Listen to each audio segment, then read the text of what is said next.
अभी अभी डिग्गल में जो भाईचारा बैठक है वो ख़त्म हुई है और बीजेपी के प्रदेश प्रवक्ता प्रदीप एलावत के भाई कहा जा रहा है, लेकिन हमारा ये मानना है कि ये एक उस भाई की दास्तान है जो ये साबित करने की कोशिश कर रहा है कि उसका भाई नॉट ए क्रिमिनल। ये उस आनंद ढेला जी की कहानी है जो ये साबित करने की कोशिश कर रहे हैं कि उनकी परवरिश गलत नहीं हुई है, उनका बेटा क्रिमिनल नहीं है। और आज प्रदीप ने लास्ट में जो बताया कि मायना पंचायत को भी थोड़ा सा संयम रखना चाहिए, वो चीज़ें बहुत हैरान करने वाली हैं। सबसे पहले ये बताइए, पंचायत की बजाय से भाईचारा बैठक आप क्यों कह रहे हैं, जबकि एक तरीके से देखें तो हर प्रबुद्ध और मजबूत व्यक्ति यहाँ पर आया हुआ था। सबसे पहले तो प्रवीण भाई आपका बहुत बहुत धन्यवाद, और आपके माध्यम से आपके दर्शकों का और पूरे समाज का। ये पंचायत की बजाय भाईचारा बैठक हमने रखी थी। क्या है कि पिछली पंचायत में आज के दिन पंचायत का समय रखा गया था, लेकिन इस दौरान जो घटनाक्रम हुए, एसआईटी बनी, ममता सिंह मैडम जो एडीजीपी हैं और सोनीपत कमिश्नर हैं, वो इसकी जांच कर रही है। अभी जांच पूरी नहीं हुई है। पूरी जांच नहीं हुई है तो हमने उस दौरान दोनों बातों का एक सामंजस्य रखे, क्योंकि पंचायत में क्या होता है, पंचायत में तो आगामी निर्णय होते हैं, वो एक सार्वजनिक जगह पे बैठ के आगामी निर्णय होते हैं। उसके अंदर मेरी कोई दरख्वास्त नहीं चलती है, मेरे पिताजी की, परिवार की नहीं चलती है। उसके अंदर जो पंचायत के सभी लोग अपनी बात रखते हैं और जो मेजॉरिटी लोग जो फैसला करते हैं वो फैसला सबको मान्य होता है। लेकिन हमने इस संयम को रखते हुए कि अभी जांच पूरी नहीं हुई है तो अभी एक बार बैठक करके सब बातें बता दे, ताकि आगे कोई निर्णय का समय अभी नहीं है। और अगर ये पंचायत में निर्णय अगर किसी का ये हो गया कि सरकार से टकराव करना है, आगे जाना है, तो वो कोई चाह रहा है चाहे नहीं चाह रहा है, फिर पंचायत उस युद्ध में, खापे उस युद्ध में उतर जाती हैं। तो उस डर में कि जब तक निष्पक्ष जांच पूरी नहीं हुई है, हमें उम्मीद है कि न्याय मिलेगा, तो अभी तक पंचायत ना की जाए, एक बैठक करके। लेकिन सबको समय दे दिया गया था, तो बैठक करके सबको अपनी बात रखना भी जरूरी था। आप इतना बड़ा दिल दिखाते हैं कि मायने के जो पुलिस वाले हैं वो भी आपके भाई और बेटे जैसे हैं, लेकिन क्या आपको लगता नहीं कि ये बहुत अन्याय हो रहा है कि एक इनोसेंट आपके भाई को पुलिस ने कहा क्रिमिनल, बदमाश हो, हेडलाइंस भी आई न्यूज़पेपर में कि बदमाश हैं, उस आनंद सिंह चेयरमैन के बेटे को बदमाश कहा जा रहा है, जिन्होंने ऐसे हज़ारों फैसले किए हैं, लेकिन आप सभी कर रहे हैं, तो उसमें आपके मन में क्या चल रहा होता है? तो सामाजिक प्रतिष्ठा पर सीधा सीधा सवाल भी उठाया जा रहा है आप लोगों की। मुझे जो इसमें लग रहा है कि ये मामला, इसके अंदर जो ये मामला शुरुआती तौर पे तो पुलिस के कुछ कर्मचारियों का अपराधियों के साथ गठजोड़ का है, फिर उन लोगों का गलत सूचनाओं का है, फिर गलत फहमी का है। और मैं समझता हूं कि प्रवीण हो सकता है उस गलत फहमी में गलत सूचना का शिकार हो गया। लेकिन अभी हमने जो और देखी कि कुछ और पुलिस अधिकारी जिनके नाम से एफआईआर दर्ज है, जो वहाँ पे थे, उनका सीधा संबंध उस पे है। हमारा सवाल उस पे है जो पहली एफआईआर जो दर्ज हुई, जो पहला घटनाक्रम हुआ, वो इस कारण से हुआ। अगर पुलिस का उन अपराधियों के साथ गठजोड़ ना होता, इतना भरोसा, आपसी उनकी मित्रता, भाईचारा ना हुआ होता, तो ये घटनाक्रम कभी नहीं होता। फिर उसमें जो प्रोसीजर जो होने चाहिए पुलिस को ऐसे कार्यक्रम के दौरान, वो फॉलो हुए होने चाहिए। उसके पास उसकी खुद की गाड़ी थी, गाड़ी के नंबर उनके पास थे, तो गाड़ी के नंबर 1 मिनट में निकल जाती है, किसकी गाड़ी है उसकी डिटेल भी पुलिस बैठी होती है। उनके पास तो अलग अलग काम के लिए अलग अलग लोग हैं, गोली चलाने वाले अलग हैं, दिमाग चलाने वाले अलग लोग हैं, कंप्यूटर चलाने वाले लोग अलग हैं, कलम लिखने वाले अलग लोग हैं। उसी समय देख लेते कि अपराधी नहीं है, लेकिन ऐसी सूचनाएं नहीं हुई। जो दूसरा है वो आके उन्होंने बदला लेने की नीयत से किया है, जोश में किया है, भावुकता में किया है, वो पूरा उन्होंने स्टेज मैनेज उस चीज़ को किया है। हम तो इस बात को ये कह रहे हैं कि पंकज की अच्छी किस्मत थी, हम सब लोगों की अच्छी किस्मत थी कि वो बच गया। अच्छा ये बताइए सर, आप खुद सरकार हैं, आप बीजेपी के प्रदेश प्रवक्ता हैं, पुलिस सरकार की होती है, तो क्या आप ये नहीं मानते कि कुछ सुधार की ज़रूरत है आपकी सरकार को भी कानून व्यवस्था को लेकर, जो कि उस पर सवाल उठते रहते हैं, और आप जब खुद उठा रहे हैं तो किसी को सबूत देने की भी ज़रूरत नहीं है, तो क्या आप मानते हैं कुछ ज़रूरत है सुधारों की? और मुख्यमंत्री के साथ आपकी बैठकें भी हो रही हैं इस मामले को लेकर। मैं सबसे पहले तो प्रवीण भाई आपके माध्यम से बता देना चाहता हूँ कि मैं उस परिवार में पला बड़ा हूँ, उस समाज में मैं पला बड़ा हूँ। मैंने वो चीज़ें अपने जीवन काल में देखी हैं कि मेरे लिए, मेरे परिवार से, मेरे भाइयों से, मेरे पिताजी से भी बड़ा इस गांव का, इस खाप का फैसला है। पार्टी भी बहुत बाद में आती है और सारी चीज़ें भी बाद में आती हैं। इस गांव में आप पूछना, हमारे भाई ने आज से 20 साल पहले पंचायत जिला परिषद का चुनाव लड़ा था, बड़े भाई हमारे स्वर्गीय प्रवीण जी ने।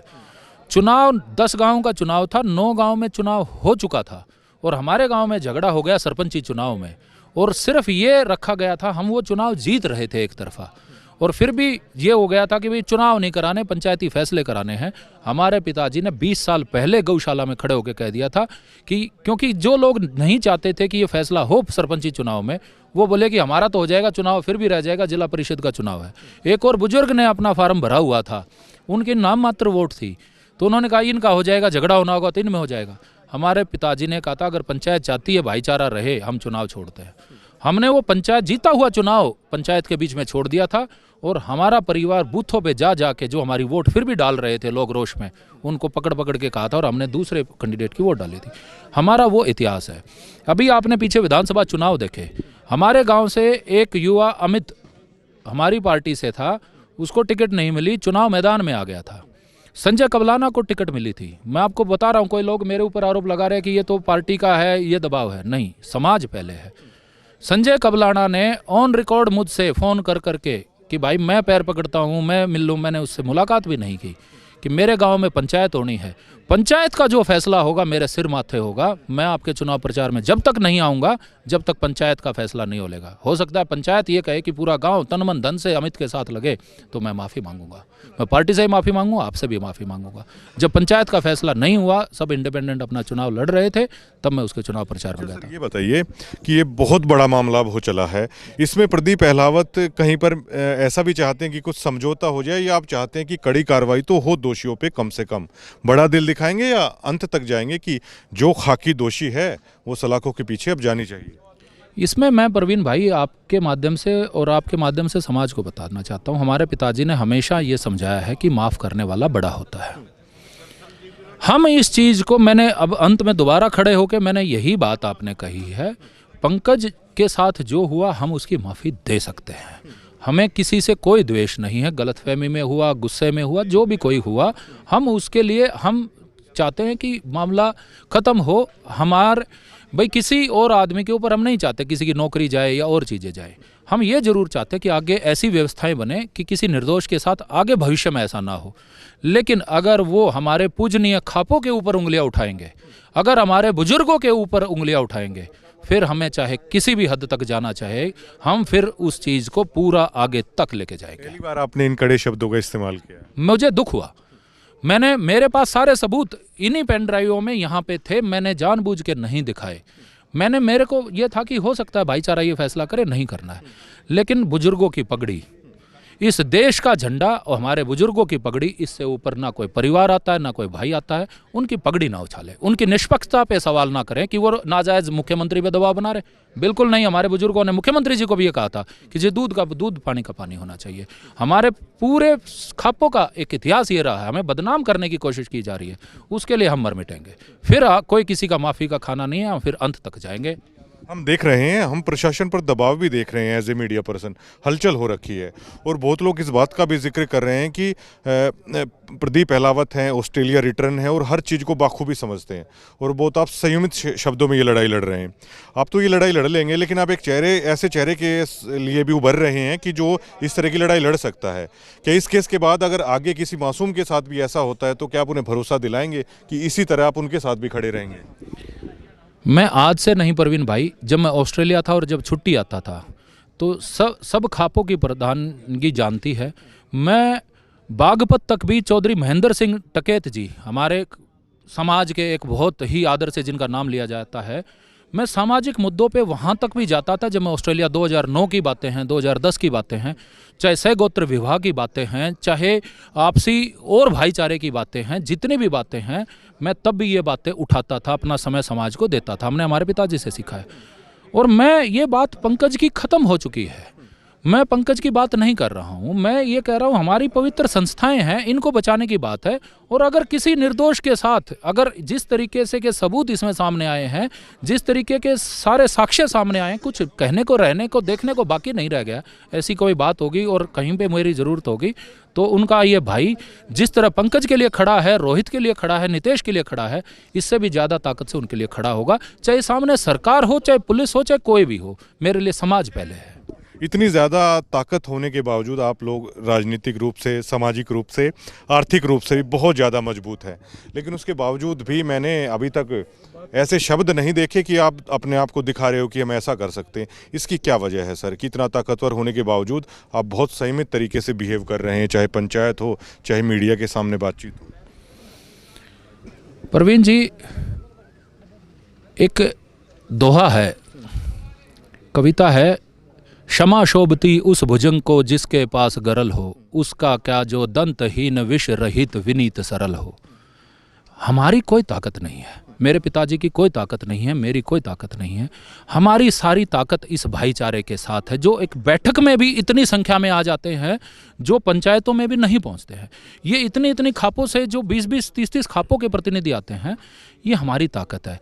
और ये ताकत सिर्फ इस कारण से है कि हमारे पिताजी ने हमेशा सच्चाई का साथ दिया है। मैंने जब उनसे जीवन में ऑस्ट्रेलिया से आया और मैं पंचायतों में जाने लगा तो मैंने एक बात उनसे पूछी थी, क्योंकि पूरे हरियाणा में, पूरे उत्तर भारत में कहते हैं कि वो जब बोलते हैं सब सुनते हैं। मैंने पूछा कि आपके पास ऐसी क्या विद्या है कि आप ऐसा बोलते हैं और सब सुनते हैं और आप न्याय करके उठते हैं? वो बोले कि जब आप पंचायत में पहुंचते हो, भगवान को हाजिर नाजिर मान के, तब फिर भगवान बोलता है। तो हम, कोई ताकत हमारी नहीं है, लेकिन हमारी ताकत सच्चाई की है। और वो सच्चाई है तो हमें किसी चीज़ को दिखाने की ज़रूरत नहीं है, उसका ज़्यादा अति उत्साह में आने की ज़रूरत नहीं है। ये सबको पता है कि हमारी ताकत क्या है। इस घटना ने आपके जीवन पर क्या कोई ऐसी छाप छोड़ी है? मान लिया आप राजनीतिक आदमी भी, ये ह्यूमन बीइंग, आप भी एक इंसान है, तो क्या इस घटना को आप कभी भूल पाएंगे? ऐसा भी हुआ था? प्रवीण जी, ये घटना बहुत, मतलब मेरे लिए वो एक घंटा, जब मुझे सुबह 9 बजे पता चला कि ऐसा कोई इनकाउंटर हुआ है जिसमें पुलिस वाले पे भी गोली चली है और मेरे भाई को भी गोली लगी है, वो मेरे लिए एक घंटा, मेरे ख्याल से मेरे जीवन का सबसे लंबा घंटा था। वो 60 मिनट, वो 3600 सेकंड मेरे लिए बहुत ज़्यादा दुखदाई थी, क्योंकि एक एक सेकंड मुझे लग रहा था कि वो जिंदा नहीं है, वो मर चुका है, वो मोर्चरी में उसकी बॉडी है। मैं भगवान का शुक्रिया अदा करता हूँ कि ना वो प्रवीण भाई को कुछ हुआ है, ना ये हुआ, लेकिन अब लड़ाई आगे की, भविष्य की लड़ रहे हैं। और महाभारत ने हमें एक चीज़ जरूर सिखाई है कि सत्य के लिए अगर अपनों से भी लड़ना पड़े तो लड़ जाओ। बहुत बहुत शुक्रिया बात करने के लिए। ये आंसू एक उस व्यक्ति की आंख में है जो इतना ताकतवर है आर्थिक, सामाजिक, राजनीतिक रूप से, चाहे तो बहुत सारी बात कह सकता है, लेकिन आज वो भावुक क्यों है? उसकी आंखों में आंसू इसलिए हैं कि वो सिर्फ ये साबित करना चाहता है कि उसका भाई कोई गैंगस्टर नहीं है, उसके भाई के साथ फर्जी तरीके से पुलिसिया बर्बरता हुई। आनंद सिंह के साथ हमारी बातचीत हुई थी, चेयरमैन साहब के साथ, तो वो भी भावुक थे।